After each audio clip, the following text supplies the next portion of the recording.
Salutare prieteni ai tehnologiei și finanțelor! Astăzi avem o știre incitantă din lumea criptomonedelor și a tehnologiei blockchain.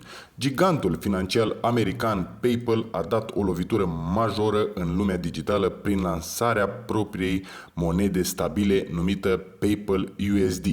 PUSD.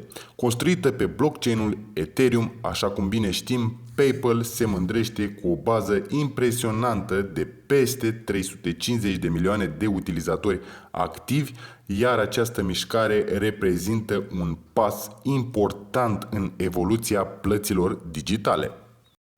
Dar de ce tocmai Ethereum și de ce o monedă stabilă? Să explorăm împreună motivația din spatele acestei decizii îndrăsnețe.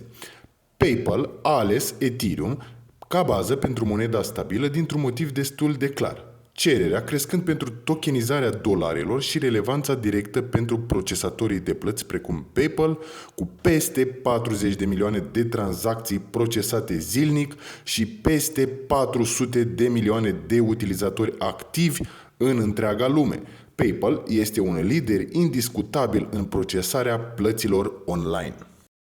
Lansarea monedei stabile PUSD legitimează conceptul de cripto Web3 și aduce monedele stabile în atenția normelor și autorităților de reglementare. Prin faptul că PayPal emite PUSD pe blockchain-ul public Ethereum într-un ecosistem financiar digital, se subliniază puterea inertă a efectelor de rețea.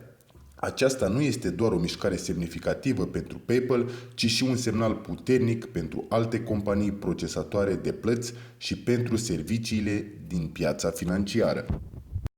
Cu această inițiativă, PayPal marchează o schimbare semnificativă în peisajul financiar global. Cu lansarea PUSD, PayPal devine un jucător cheie în adoptarea criptomonedelor și tehnologiei blockchain în viața de zi cu zi a oamenilor.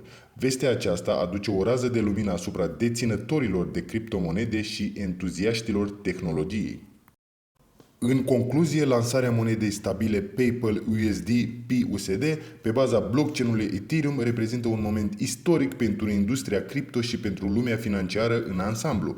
Aceasta arată că tehnologia blockchain și monedele stabile au ajuns la un nivel în care sunt luate în considerare de către giganții financiari globali.